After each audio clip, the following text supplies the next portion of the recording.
परंतु हे अर्जुन, फल को न चाहने वाले निष्कामी योगी पुरुषों द्वारा परम श्रद्धा से किए हुए उस पूर्वोक्त 3 प्रकार के तप को सात्विक कहते हैं। और जो तप सत्कार, मान और पूजा के लिए अथवा केवल पाखंड से ही किया जाता है, वह अनिश्चित और क्षणिक फल वाला तप यहाँ राजस कहा गया है।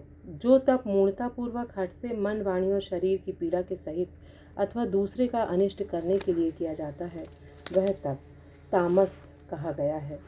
और हे अर्जुन, दान देना ही कर्तव्य है, ऐसे भाव से जो दान देश, काल और पात्र को प्राप्त होने पर प्रत्युपकार न करने वाले के लिए दिया जाता है, वह दान तो सात्विक कहा गया है।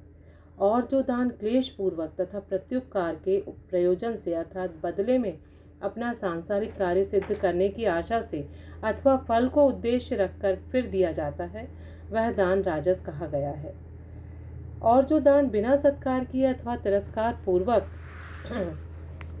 अयोग्य देश काल में कुपात्रों के लिए अर्थात माध्य, मांस आदि अभक्ष्य वस्तुओं के खाने वालों एवं चोरी जारी आदि नीच कर्म करने वालों के लिए दिया जाता है, वह दान तामस कहा गया है। हे अर्जुन, ओम तत्सत, ऐसे यह 3 प्रकार का सच्चिदानंद घन ब्रह्म का नाम कहा है। उसी से सृष्टि के आदिकाल में ब्राह्मण और वेद तथा यज्ञादिक रचे गए हैं। इसलिए वेद को कथन करने वाले श्रेष्ठ पुरुषों की शास्त्र विधि से नियत की हुई यज्ञ, दान और तपरूप क्रियाएं सदा ओम ऐसे इस परमात्मा के नाम को उच्चारण करके ही आरंभ होती हैं। तत् अर्थात तत् नाम से कहे जाने वाले परमात्मा का ही यह सब है।